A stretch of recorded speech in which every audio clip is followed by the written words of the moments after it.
Bonjour à toutes, bonjour à tous et bienvenue dans l'école du futur. Au programme aujourd'hui, il fait sortir Platon de sa caverne pour le mettre sur TikTok. Rémi Roth, c'est le prof de philo qui monte sur les réseaux sociaux. Ce sera évidemment notre influenceur à suivre aujourd'hui. Moi je le suis évidemment toujours, c'est Guillaume Gralet. Guillaume, tu as une idée derrière la tech aujourd'hui, ça jusque-là c'est pas une surprise, mais tu vas nous dire que pour garder la forme en 2023, tiens, faut faire du sport, c'est drôle. Et ouais, c'est drôle, ça fait partie des résolutions qu'on a. Et en fait, là, il y a des inventeurs assez géniaux, en réalité, qui veulent vraiment faire en sorte qu'on puisse faire du sport vraiment quand on en a envie. On n'aura plus vraiment d'excuses parce qu'on peut en faire aussi chez soi. C'est ça qui est assez rigolo. Fini les excuses. On muscle notre corps, mais dans notre question du jour, on va aussi apprendre à muscler notre cerveau. Mémoire, écoute, persévérance. On va justement jouer avec nos neurones pour mieux apprendre aujourd'hui. Des applications aux jeux pédagogiques. Nos invités ont toutes les cartes en main pour nous aider à consolider nos connaissances. Démonstration à suivre avec Solène Bouquillon-Le Goasiou. Solène, vous êtes toujours la fondatrice et CEO de Soft Kids. Bonjour à vous. Et en duplex avec nous, un duo, Frédéric Saint-Martin et Hubert Dubreuil, les cofondateurs d'Éléphant, un jeu pédagogique inspiré des neurosciences. J'imagine, Hubert et Frédéric, que ça nous permet d'avoir une mémoire de pachyderme. Jusque-là, tout va bien. Tout va bien. Eh bien, parfait. On y joue dans un instant avec vous, mais d'abord, focus. Et c'est un prof de lycée qui utilise TikTok comme une extension de sa salle de classe. Pour Rémi Roth, la philo, c'est pas seulement une épreuve du bac, non, c'est aussi un acte de citoyenneté. Xavier Terrade l'a suivi sur les plateformes sociales. J'aimerais évoquer avec vous, tout simplement, la fonction de la philosophie. On demande souvent à quoi ça sert. Mieux qu'une simple fiche de lecture, il y a les vidéos de Rémi Roth, plus connu sur TikTok sous le nom de l'Antique 399. Le professeur de philosophie du lycée Jean Moulin de Forbach a plus de 5000 abonnés. C'est à la bibliothèque de Nancy qu'il a tourné certaines de ses vidéos dans lesquelles il rappelle les éléments essentiels du programme. Même si Freud n'existait pas, les thèses de Freud, notamment relatives aux rêves, sont déjà présentes en partie chez Platon. En 2022, ces cours ont tapé dans l'œil de M6. Après avoir réalisé un reportage sur lui, la chaîne l'a choisi pour relever le défi de répondre en 1 minute à un sujet du bac. Au fil de ces vidéos, les élèves ont appris à mieux connaître ce professeur TikToker. Rémi Roth a la philo cheville et au corps. Même ses tatouages ont un sens philosophique. J'ai un certain nombre de tatouages qui représentent des éléments de la nature. Le principal, le premier que j'ai fait, est un bâton d'Asclépios. C'est un symbole mythologique grec, une fois de plus. Asclépios, c'est le dieu de la santé, de la médecine. Vous avez peut-être déjà vu cet élément sur les pharmacies, par exemple. C'est le symbole de l'Organisation mondiale de la santé. J'ai voulu rajouter des feuilles d'olivier à ce tatouage pour évoquer une fois de plus la Grèce antique. Le deuxième, cette coupe avec ses feuilles, il s'agit une fois de plus d'une référence à la philosophie, un événement très marquant, la mort de Socrate. C'est notamment pour ça que le pseudonyme est l'Antique 399, 399 étant la date du procès et de la mort de Socrate. Mais il faut essayer de... Avec sourire, Rémi Roth répond aux sempiternelles questions philosophiques du genre « Qu'est-ce que l'art ?» Mais je ne sais pas quoi dire. Étant donné que l'art est quelque chose de subjectif, tout peut être art. Avant de se quitter, l'Antique 399 laisse un dernier conseil à tous ceux qui préparent le baccalauréat. Il ne faut pas prendre l'épreuve de philosophie comme quelque chose d'extérieur à soi, mais comme un défi que l'on se donne à soi-même. L'ultime conseil que je peux vous donner pour le jour du bac, c'est de vous faire plaisir, on le verra avec la notion de bonheur, mais également de prendre la question comme si elle vous concernait. Et voilà pour Rémi Roth. Guillaume, vous avez des tatouages, ou tu as d'ailleurs, pourquoi je vous vois des tatouages philosophiques ou pas? Pas encore, mais en fait, ça m'a donné quelques idées. Si c'est pas trop douloureux, non mais je trouve ça super intéressant. Ok, la bonne résolution de Guillaume Gralet pour 2023, c'est faire des tatouages. On le suivra dans... Sur le sport à domicile. Absolument. Bon, écoute, on te suivra justement dans cette aventure. Allez, tout de suite, on va apprendre évidemment que la mémoire est un super pouvoir. On ouvre le talk, première partie.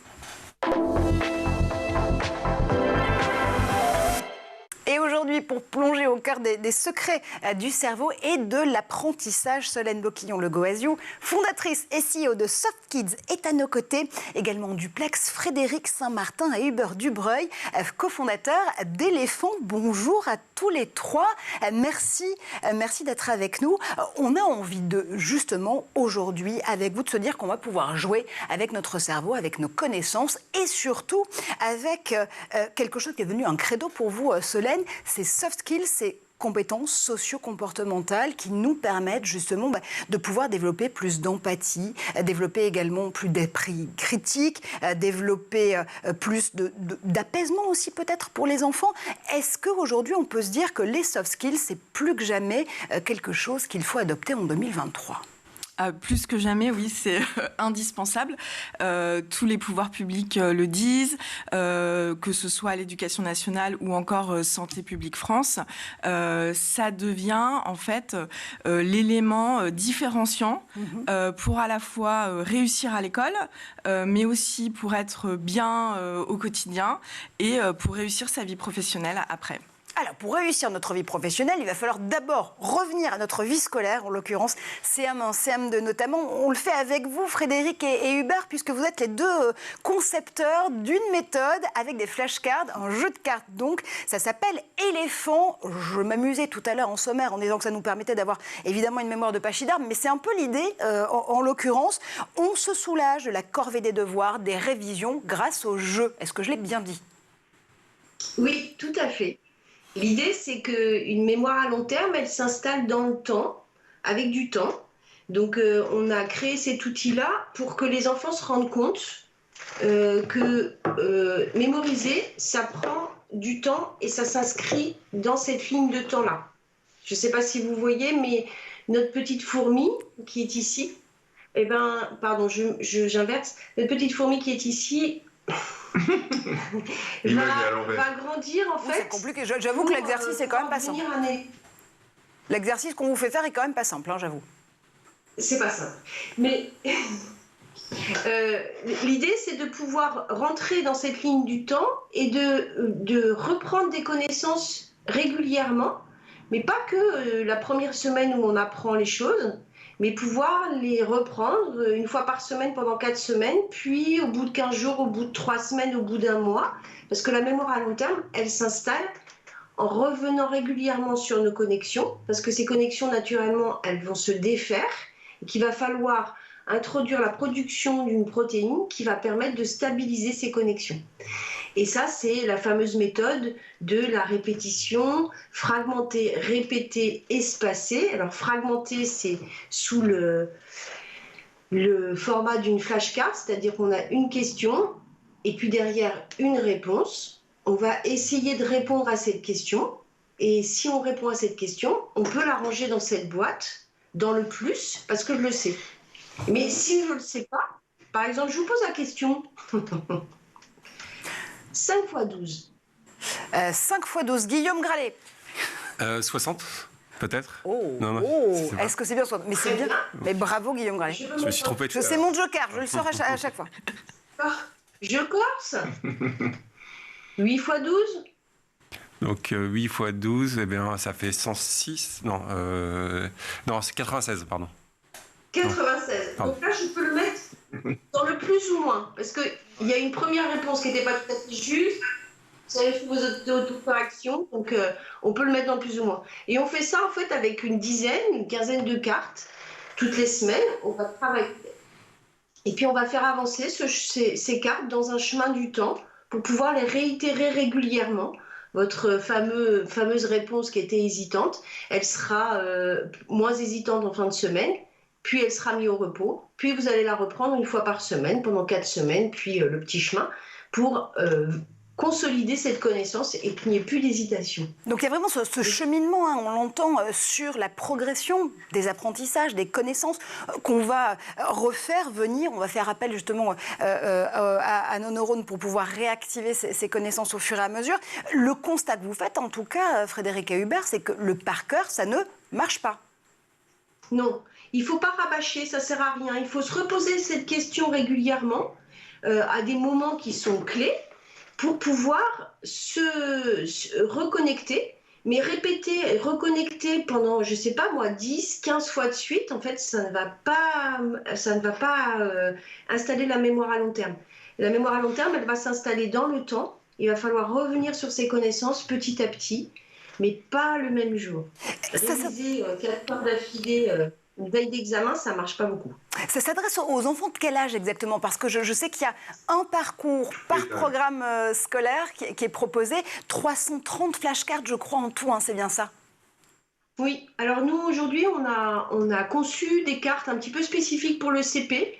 On en a mis beaucoup moins imprimées, c'est-à-dire qu'on a mis principalement des mots de vocabulaire à savoir écrire pour l'orthographe et puis des tables d'addition. Mais le reste, ça va être des flashcards vierges de ce type-là où l'enseignant va pouvoir, ou le parent va pouvoir créer en fait le contenu qu'il veut. Si un enfant, par exemple, a du mal à accrocher avec les syllabes, il pourra s'entraîner sur des syllabes spécifiques qu'il n'arrive pas à reconnaître avec ces cartes-là. Ensuite, on a conçu sur le cycle 2 et le cycle 3, parce que la mémoire à long terme, elle s'installe dans ce temps-là, mais aussi sur plusieurs années. Donc aujourd'hui, l'éducation nationale a organisé en cycle. Donc on a conçu des cartes pour le cycle 2, pour le cycle 3, qui va jusqu'en 6e. Et aujourd'hui, on est dans des expérimentations avec des professeurs de lycée, de collège, qui sont en train de travailler toujours avec les cartes vierges et qui créent du contenu. On a eu un petit message hier d'une professeure de chinois qui a commencé avec des élèves et qui s'est rendu compte que c'était assez rapide en fait pour pouvoir mémoriser même des signes d'écriture chinoise. Frédéric, je crois que vous êtes vous-même orthopédagogue. Comment est-ce que le cerveau de l'enfant progresse sur ces questions de mémoire? Typiquement, les flashcards que vous proposez aux élèves de CP et ceux sur lesquels vous êtes en train de travailler pour potentiellement des élèves de collège ou de lycée, il va y avoir des variations, des adaptations parce que le cerveau, entre 6 et 17 ans, prend des chemins différents pour nous aider à mieux retenir? En fait, le cerveau, il va quand même fonctionner toute notre vie avec le même système. C'est 100 milliards de neurones dans notre cerveau, 10 000 connexions possibles par neurone, et que la mémoire à long terme, c'est toujours quand même des connexions qui se sont stabilisées. Si on reprend l'image de Steve Masson, la forêt, c'est une forêt immense de neurones, et à l'intérieur, il faut construire des chemins. Et ces chemins, ils sont à entretenir, sinon, la nature va reprendre le dessus, ils vont s'embroussailler, on va perdre la trace. Donc, il faut y repasser régulièrement. Il y a des choses, par exemple, au lycée, professeur avec qui on travaille, mais que vous connaissez à School TV, c'est Cécile Catelin. Elle reprend en fait des notions de grammaire, d'orthographe avec ces lycéens parce qu'il y a des choses qui ont été, on a laissé tomber un petit peu, on a travaillé d'autres choses. Parfois, il faut revenir sur ces connexions pour renettoyer. Donc le système, il marche du CP jusqu'à la fin de notre vie. On a un ami qui a une 50aine d'années, qui s'est mis à l'hébreu et qui utilise la méthode pour pouvoir apprendre l'hébreu. Solène, je voyais particulièrement intéressée sur la démonstration d'Hubert et de Frédéric, notamment sur l'idée de se dire que certaines flashcards, on peut les composer soi-même, qu'on soit enseignant, qu'on soit parent. Ce qui est essentiel dans ces questions justement à la fois d'apprentissage, de la mémoire et aussi d'apprentissage des compétences socio-comportementales, c'est qu'il y ait toujours cette trilogie qui s'installe, enfant, parents, enseignants, enseignantes. C'est une stimulation un peu comme un billard à 3 bandes en fait. Bah oui, enfin la coéducation est clé et il faut vraiment travailler sur ces sujets en France parce que malheureusement à cause dans un premier temps de la pandémie, mais aussi on a eu les plans Vigipirate, on n'avait plus le droit de rentrer à l'école, etc. Ce qui fait que les parents se sentent vraiment pas forcément les bienvenus au sein de l'école parce qu'il y a plein de protocoles et bon bah c'est normal, hein, il faut faire ce qu'il y a à faire, mais du coup la coéducation on l'a un peu perdu de vue et c'est quelque chose qu'il va falloir réintroduire parce que ça fait partie des clés du succès. Là il y a Canopé qui vient juste de sortir un manuel sur la coéducation et c'est en ayant et les parents et les enseignants et les enfants qui travaillent tous ensemble qu'on arrive vraiment à amener les enfants vers la réussite. Allons vers la réussite de nos enfants, oui, mais groupés visiblement. Il y a un autre buzzword qui, là aussi, fait la une en cette rentrée 2023, c'est celui de la pédagogie positive. Frédéric et Hubert, quand je regardais de plus près justement les flashcards et éléphants, je voyais que c'était un outil que vous définissiez au service justement de cette fameuse pédagogie positive. Quand on parle de pédagogie positive, on parle de quoi exactement? Parce que parfois, on est un petit peu perdu à force de mettre positif comme un suffixe à la fin de toutes les psychologies, pédagogies et autres techniques d'apprentissage. Mais en tout cas, le choix qu'on a fait, nous, chez Créadop, c'est de pouvoir donner un outil qui rende service à l'enfant, qui puisse lui permettre d'apprendre à son rythme, c'est-à-dire que la fameuse carte du 8 x 12, si l'enfant a besoin de le répéter plus de fois que son voisin, ben, en fait, le système est prévu pour. On n'a jamais d'échec, on est toujours en train d'avancer. Quand une carte n'est plus sue d'une case à une autre, elle reste là où elle est, mais elle ne va pas reculer.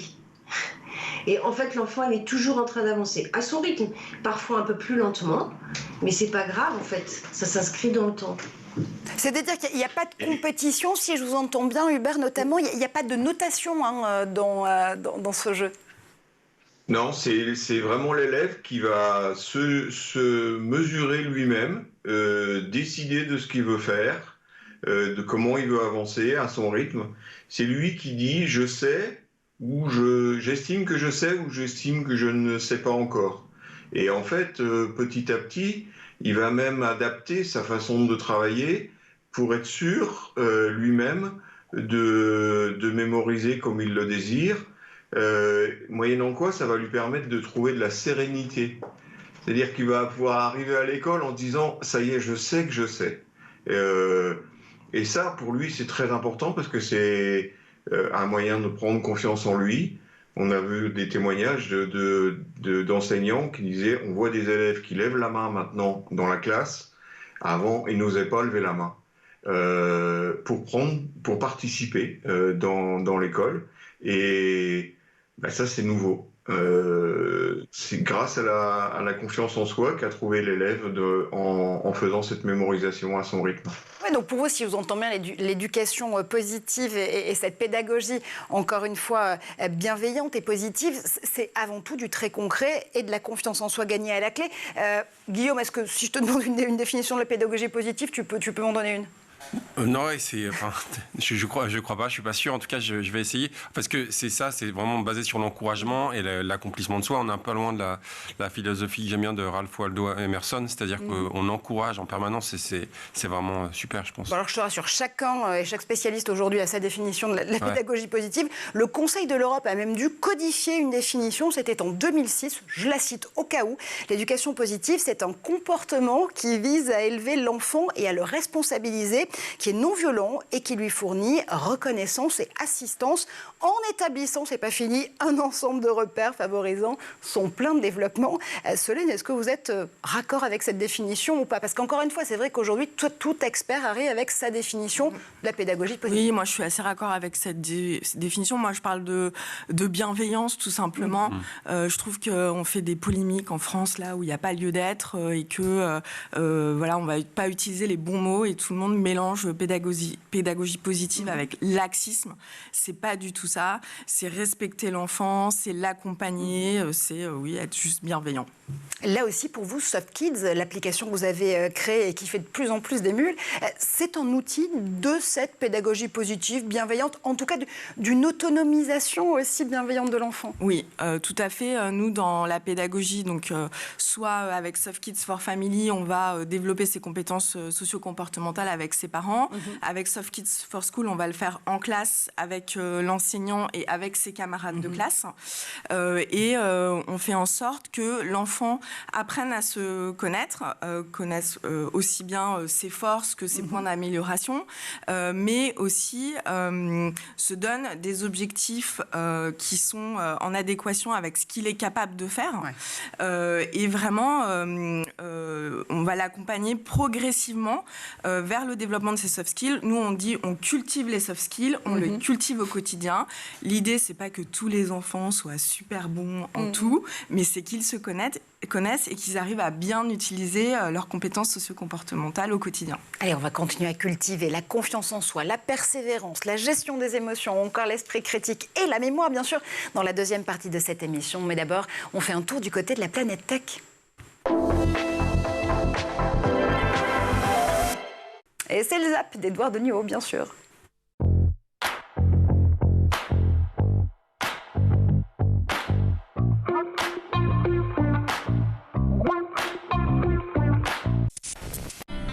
There you go. It's beeping.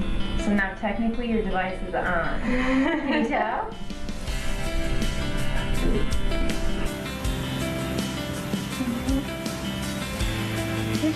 You said you hear it.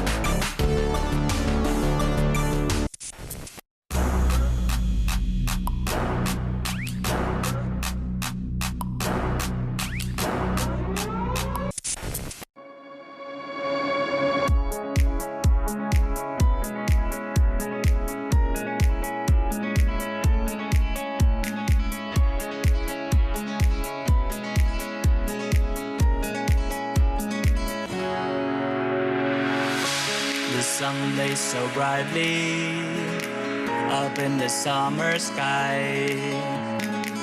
I shouted at the mountains, watch me shine and fly. But then cracked the thunder and the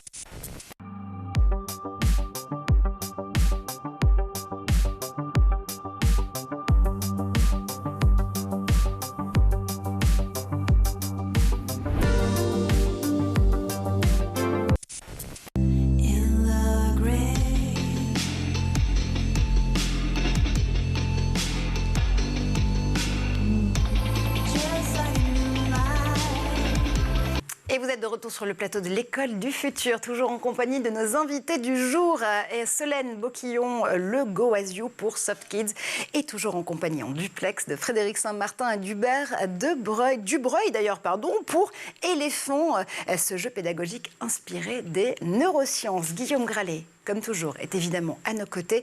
Ça tombe bien parce qu'il a une idée derrière la tech.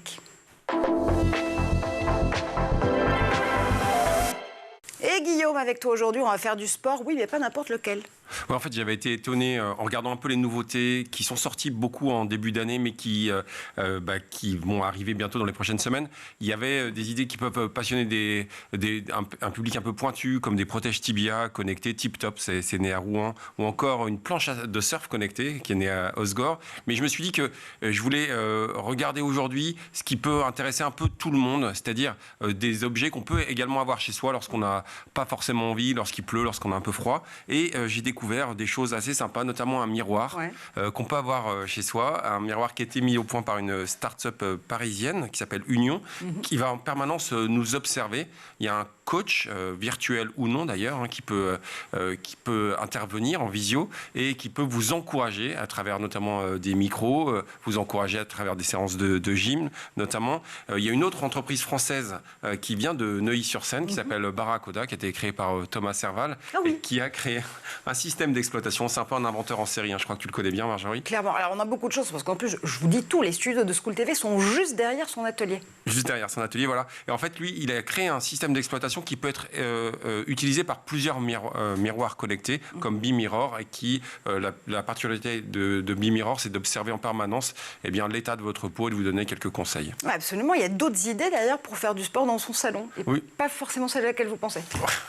Alors, il y a, on peut toujours faire tout un tas de sports chez soi. On peut également faire de la boxe, et ça m'a un petit peu étonné. On doit cette idée à un couple qui vient de Toulouse, Marilyn et Olivier Hugues, qui ont eu l'idée, en fait, d'une housse de sac de frappe connectée. Wow. J'ai appris beaucoup de choses. En fait, il y a 12 capteurs sur cette housse, et ces capteurs, ils vont, lorsque vous allez taper dedans, observer la vitesse, l'inclination, vous donner des conseils. Bref, on peut vraiment s'entraîner, faire de la boxe chez soi. Il y a également un programme que je trouve très intéressant qui est porté par l'École Polytechnique qui s'appelle Revea, qui veut, avec la réalité virtuelle, nous pousser les athlètes qui participeront aux Jeux Olympiques en 2024 de s'entraîner.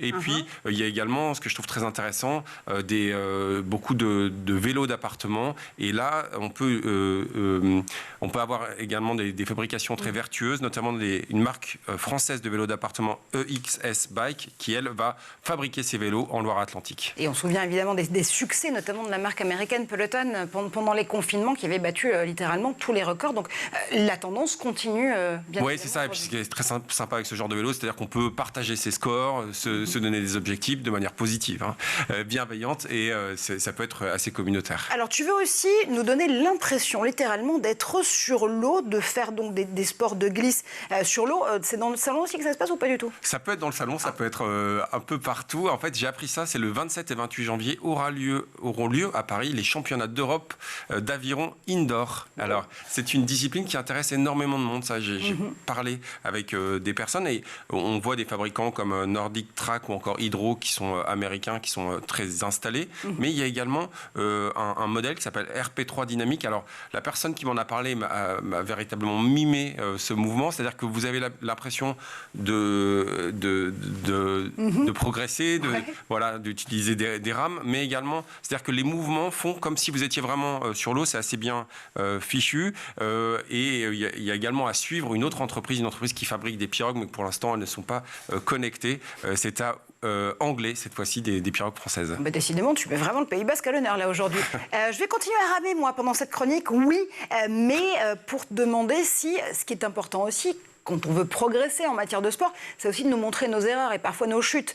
Est-ce que justement ces coachs à distance et ces coachs connectés nous permettent de nous améliorer? Oui, alors il y a une marque française qui est très emblématique, notamment dans la santé connectée, qui s'appelle WeThings et dont la nouvelle montre permet d'avoir tout un tas de capteurs de santé, le nombre de pas effectués, mais également le taux d'oxygène dans le sang, l'activité cardiaque en réalité qui est observée en permanence. Mais l'innovation que je trouve très intéressante, elle nous vient d'Apple et en fait on a un détecteur de chute qui est extrêmement bien fichu. C'est-à-dire que lorsque Apple croit déceler une chute, elle va vous envoyer un message. Si vous ne cliquez pas sur « Je vais bien », eh bien, il y a un message qui va être envoyé ou bien à votre médecin ou bien à des contacts qui ont été préenregistrés.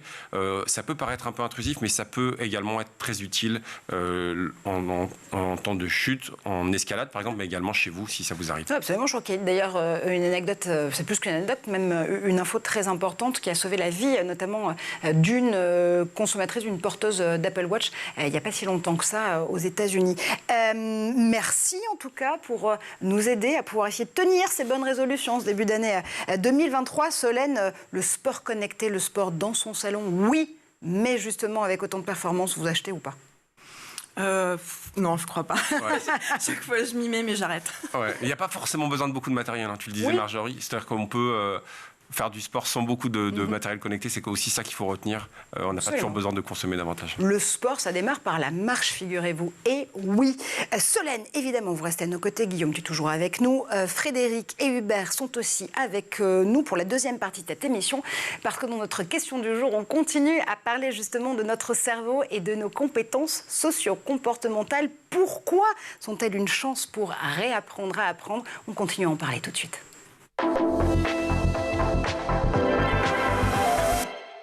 Solène Boquillon-Le Goaziou pour Soft Kids, Frédéric Saint-Martin et Hubert Dubreuil pour Éléphant. Vous êtes évidemment à nos côtés. On continue à déployer vos initiatives. Soft Kids, Solène notamment, cette année, vous allez pouvoir mettre à profit toute la courbe d'expérience de l'application dans un programme très particulier qui s'appelle Soft Kids for School. Vous en parliez en première partie, évidemment, de cette discussion, mais cette fois-ci, vous êtes lancé comme mission d'accompagner 500 000 décrocheurs scolaires dans 8 académies.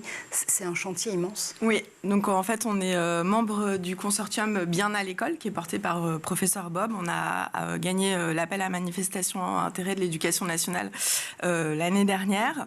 Et donc, on va démarrer en janvier. On va déployer sur 5 années nos solutions. Et ce qui est tout à fait particulier, c'est qu'on est accompagné de 2 laboratoires de recherche et que sur ces 5 années, on va suivre les cohortes d'élèves qui utilisent Soft Kids et les autres solutions du consortium pour voir si on arrive à réduire le décrochage scolaire. Donc l'idée, c'est de mettre encore une fois ces compétences socio-comportementales. On en parlait évidemment tout à l'heure, on redéfinissait l'esprit critique, la maîtrise de soi, l'écoute, l'empathie notamment, mais pas que. Ça va être des outils efficaces pour identifier déjà le moment où certains décrocheurs peuvent le faire. On sait avec les études et notamment les analyses qu'on a pu ici passer en revue dans l'école du futur que ça se joue très souvent dès la 3e, dès le collège. Ou est-ce que ce sont des outils qui vont permettre à raccrocher directement? Donc c'est de la détection ou c'est de la solution? C'est de la solution. Ça va être du CM1 à la 3e. Et l'idée, c'est d'aller là où on voit qu'il y a des difficultés. Donc, par exemple, en France, je le dis très souvent, on a un gros souci de confiance en soi des élèves. Donc, on est 62e sur 65 des pays de l'OCDE sur la confiance en soi des élèves, leur capacité à réussir. Donc, on va aller travailler là-dessus. On va aller travailler sur le growth mindset, donc c'est la capacité à se dire qu'on peut s'améliorer. Pareil, en fait, en France, on a 60% des élèves qui pensent que l'intelligence, c'est génétique, qu'on a la bosse des maths ou qu'on l'a pas, alors que ce n'est pas du tout vrai. Donc, en fait, on va les accompagner et leur expliquer que non, tout le monde peut y arriver dans la vie si on apprend à persévérer, si on prend confiance en soi, si on a aussi les bons outils pour apprendre. Moi, j'étais très intéressée par toute la présentation avant parce que pour moi, apprendre à apprendre, c'est la compétence du 21e siècle. Dans les années 80, les compétences d'un diplôme, elles étaient valables 30 ans. Aujourd'hui, elles sont valables 2 ans. Pour certaines compétences tech, c'est 3 mois. Oui, une obsolescence des compétences aujourd'hui qui est absolument échevelée. Voilà, apprendre à apprendre. Donc, on a prévu aussi des programmes de métacognition où on va aider les élèves à prendre conscience de leurs connaissances, mais aussi apprendre comment apprendre. Donc c'est en ayant tous ces petits outils et toutes ces briques et aussi avec notamment le professeur Bob la révision via l'intelligence artificielle qui s'adapte en fait aux besoins de chaque élève, parce que c'est vrai qu'aujourd'hui avec les nouvelles technologies on peut faire de l'adaptive learning et s'adapter à chaque élève. On va aider ces décrocheurs à raccrocher. Donc c'est ça, on fait vraiment à la fois du sur-mesure grâce justement à ces outils plus ou moins tech, et puis surtout, on redonne confiance en l'apprentissage, Guillaume. Ouais, non, j'avais une question, parce que ça fait longtemps que je me la pose. On voit bien, effectivement, qu'il y a beaucoup d'enfants qui n'ont pas confiance en eux. Beaucoup pensent qu'elles ne sont pas assez fortes en maths, des filles, par exemple. Comment vous l'expliquez, ça? Est-ce que vous avez déjà eu des explications intéressantes sur la spécificité de la France? C'est vraiment culturel, l'éducation, le fait que... on est quand même dans des classes où très très vite les enfants vont se comparer. On va être très vite dans t'as eu quelle note toi, et lui c'est le meilleur en maths et moi il faut que je sois le meilleur. Et donc en fait il y a beaucoup d'autocensure. Et encore plus on le voit chez les filles avec l'éducation, le syndrome de la bonne élève où il faut être parfait, et donc si je ne suis pas parfaite je ne vais pas par exemple prendre la parole, ou si je suis sûre de ne pas, je ne suis pas sûre d'avoir la bonne réponse, il vaut mieux pas parler. Et c'est vrai que nous, par exemple, on explique avec Soft Kids aux enfants que, en fait, faire des erreurs, ça fait partie de l'apprentissage, on peut poser une question en classe, même si on a l'impression qu'elle est bête, parce que peut-être qu'il y a 3 autres élèves à côté qui se posent la même question. Et donc, il faut en fait déconstruire un certain nombre de choses par rapport à comment on enseigne. Et il y a beaucoup d'enseignants qui travaillent sur ces sujets et qui essayent de faire des choses très positives.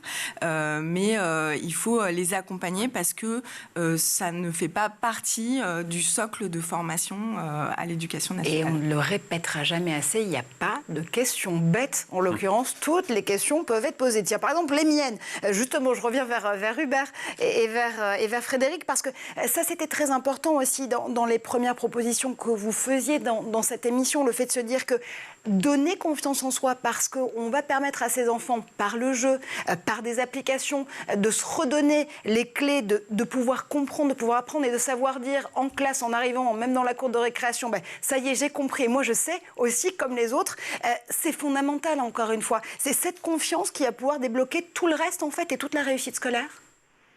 Moi, je l'ai éprouvé, en fait, en tant qu'orthopédagogue, puisque j'accompagnais des enfants qui étaient en difficulté, les parents demandaient à venir en aide à leurs enfants et venaient demander conseil à une neuropsychologue qui bilantait l'enfant, qui voyait quels étaient les soucis, mais surtout, il y avait un effet domino, c'est que dès que l'enfant perdait confiance en lui, tout le reste s'écroulait.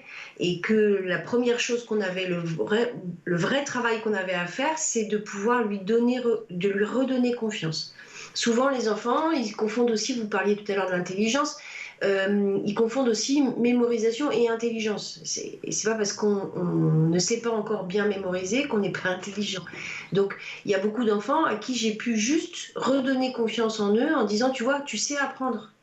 Si tu as un outil, si on t'explique comment fonctionne ta tête, comment bien l'utiliser, en fait, tu vas reprendre confiance en toi. Là, hier, on a eu un petit témoignage de ce professeur de chinois qui disait qu'un enfant qui était vraiment, il est en difficulté pratiquement dans toutes les matières. Il a compris pendant les vacances le principe parce qu'elle leur a envoyé des éléments et il s'est entraîné lui-même avec cette méthode de réitération. Et il est arrivé, le premier jour d'école, il a pu sortir ses 10 signes sans faute. Il était tellement fier de lui. Pour nous, c'est notre plus gros salaire, en fait. C'est de voir des enfants sourire après avoir été confrontés à une difficulté. Donc apprendre à apprendre, comme le disait Solène tout à l'heure, c'est bien pour vous le super pouvoir, la compétence du 21e siècle sine qua non. C'est ça, tout à fait. Et que pour pouvoir apprendre aussi, il faut savoir comment fonctionne son cerveau. Et ça, au niveau de l'éducation nationale, je pense qu'il y a des modules à mettre en place pour que les enfants connaissent leur tête.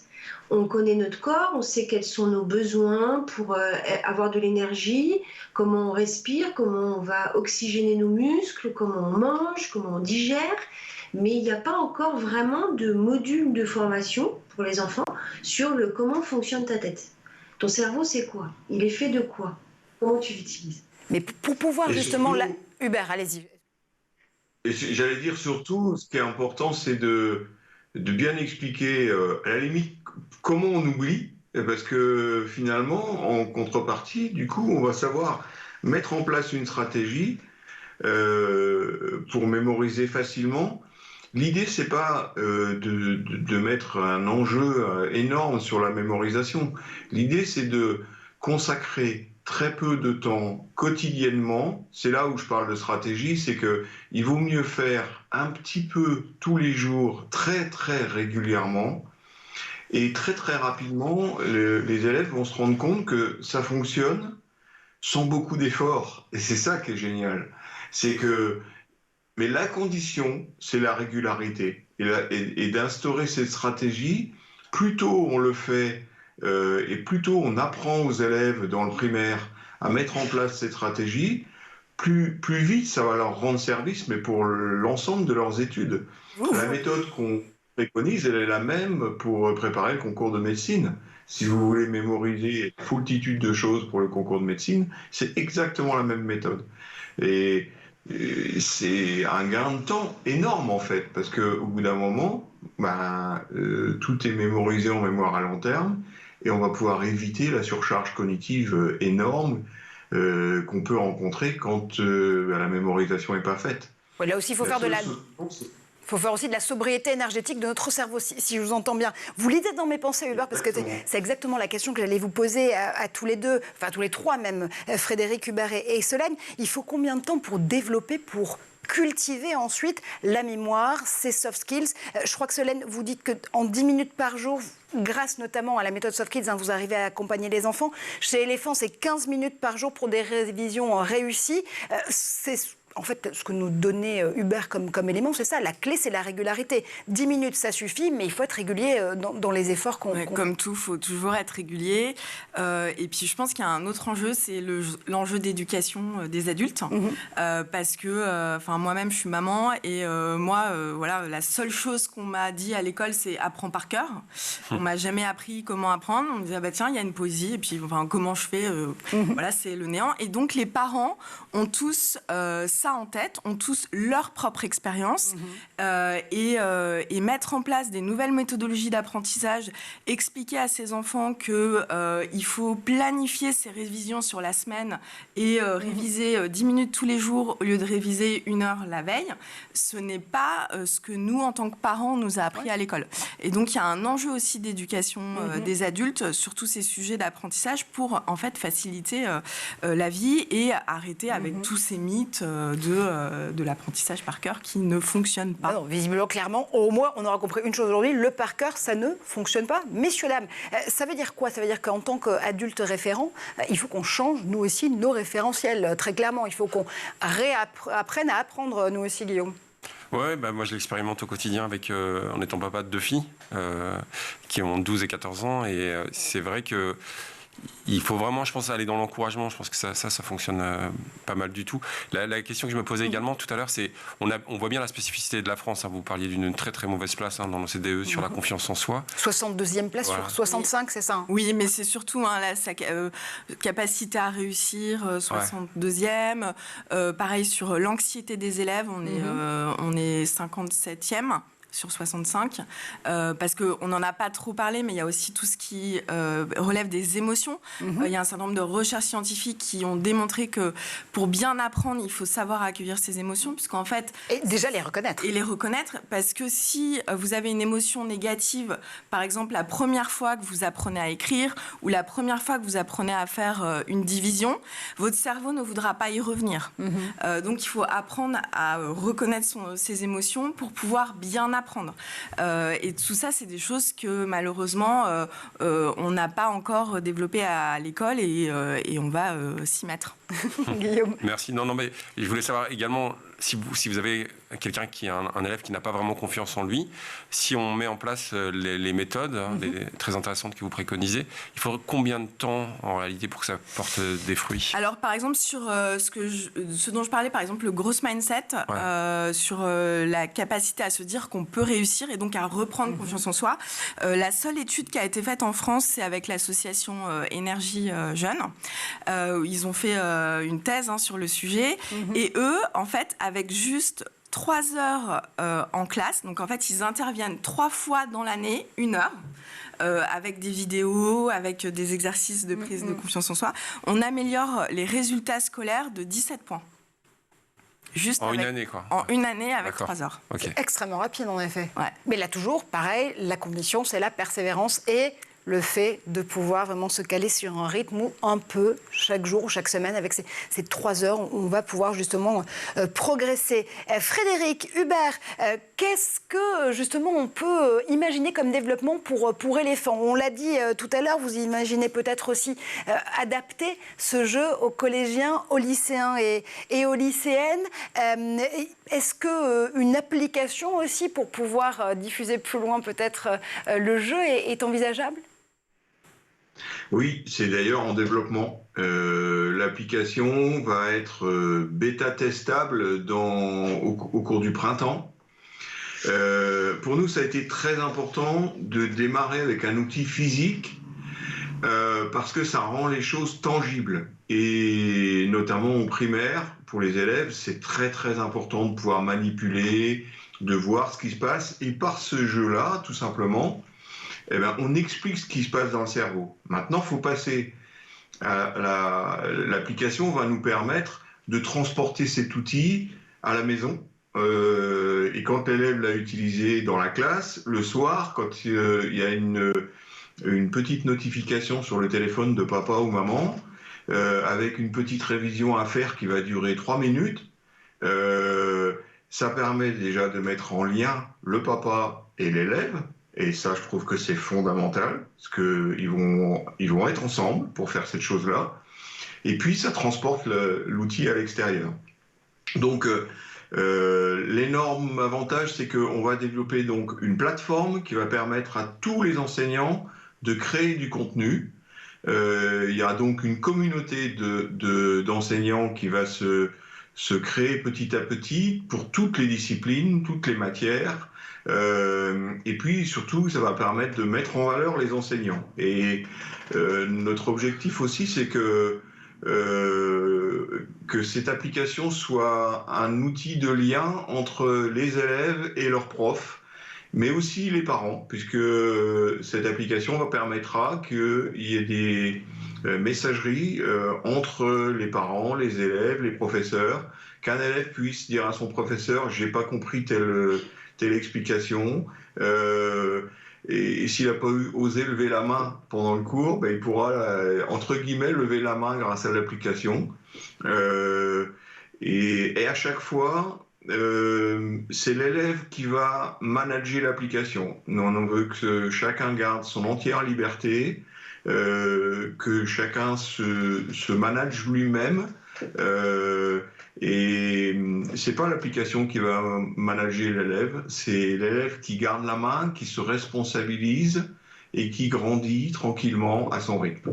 De l'EdTech positif, si je vous entends bien, qui permet justement de renouer le fil de discussion entre les élèves, les enseignants, les enseignantes et les parents. Merci infiniment Frédéric Hubert pour Éléphant d'avoir fait un tour par duplex interposé sur le plateau de l'École du Futur.